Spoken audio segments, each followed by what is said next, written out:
ফিরে এলাম বিরতির পর। এবারে নজর রাখবো মণিপুরের দিকে। মোদীর সফরের আগে 24 ঘন্টা আগে অশান্ত মণিপুর।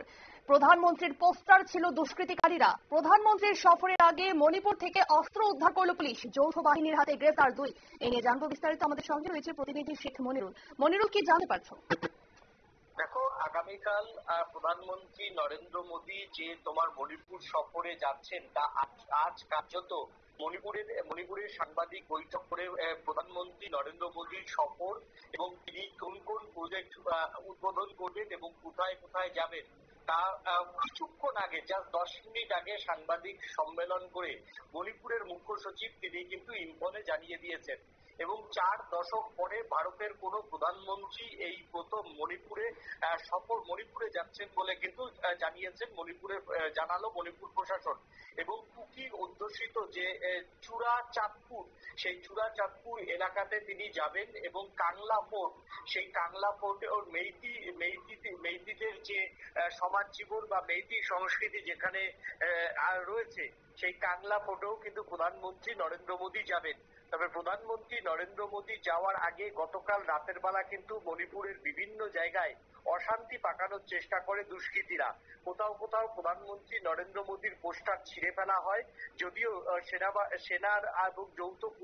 সেনা এবং পুলিশের যে যৌথ বাহিনী আছে রাতেই তা পরিস্থিতি নিয়ন্ত্রণে আনে। তবে গতকাল রাতে কিন্তু মণিপুর পুলিশের পক্ষ থেকে 2 জায়গায় হানা দিয়ে বড় অস্ত্র উদ্ধার করা হয়েছে। ইম্ফল ওয়েস্ট থেকে কিন্তু রঞ্জিত সিং নামে 43 বছর বয়সী এক যুবককে গ্রেফতার করা হয়েছে। তার থেকে 9M পিস্তল, শর্ট গান এবং LMG উদ্ধার করেছে মণিপুর পুলিশের কর্তারা।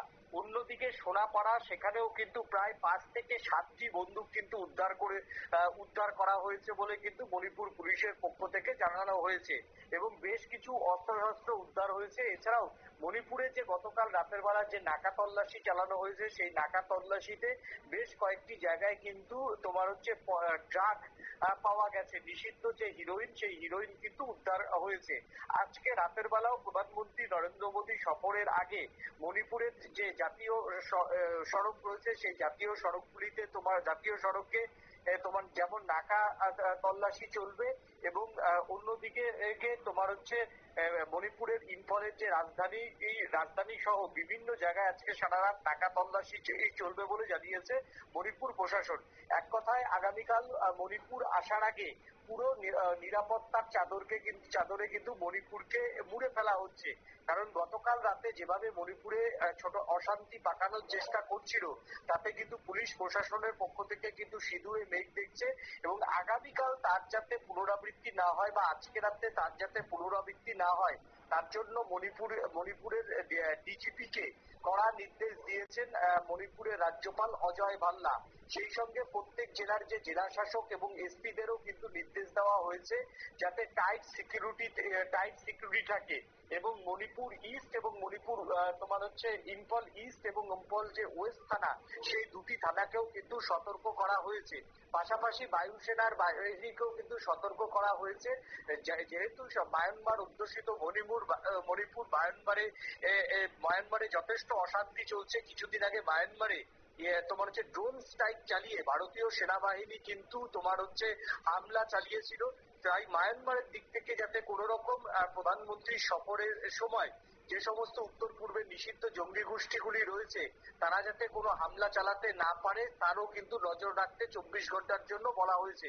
পাশাপাশি সমস্ত বর্ডার কিন্তু সিল করার নির্দেশ দেওয়া হয়েছে। বিএসএফ এবং অসম রাইফেলসকে কিন্তু ইতিমধ্যেই বর্ডারে কিন্তু আরো বেশি করে তল্লাশি চালাতে বলা হয়েছে। এছাড়াও প্যারাটুপার যে কমান্ডো, তাদেরও কিন্তু তৈরি থাকতে বলা হয়েছে। জঙ্গলের ভিতর থেকে কোন রকম করে যদি ড্রোন হামলা হয় কিভাবে মোকাবিলা করবে, তার জন্য কিন্তু পুরো প্রস্তুতি নিয়ে রেখেছে ভারতীয় সেনাবাহিনী এবং আধা সেনাবাহিনীর কর্তারা। ধন্যবাদ মনিরুল। আপনারা শুনলেন ফের মোদী সফরের 24 ঘন্টা আগে অশান্ত মণিপুর এবং গতকাল রাতে যৌথ বাহিনী পরিস্থিতি নিয়ন্ত্রণে আনে এবং 2 জায়গায় হানা দিয়ে অস্ত্র উদ্ধার করলো পুলিশ এবং গ্রেফতার হয়েছে 2 জন। এবং প্রধানমন্ত্রীর সফরের আগেই আগামীকাল যেহেতু প্রধানমন্ত্রীর মণিপুরের সফর, তাই মণিপুরকে নিরাপত্তার চাদরে মুড়ে ফেলা হয়েছে। নিয়ে নিচ্ছে ছোট্ট একটি বিজ্ঞাপন, বিরতির সঙ্গে থাকুন।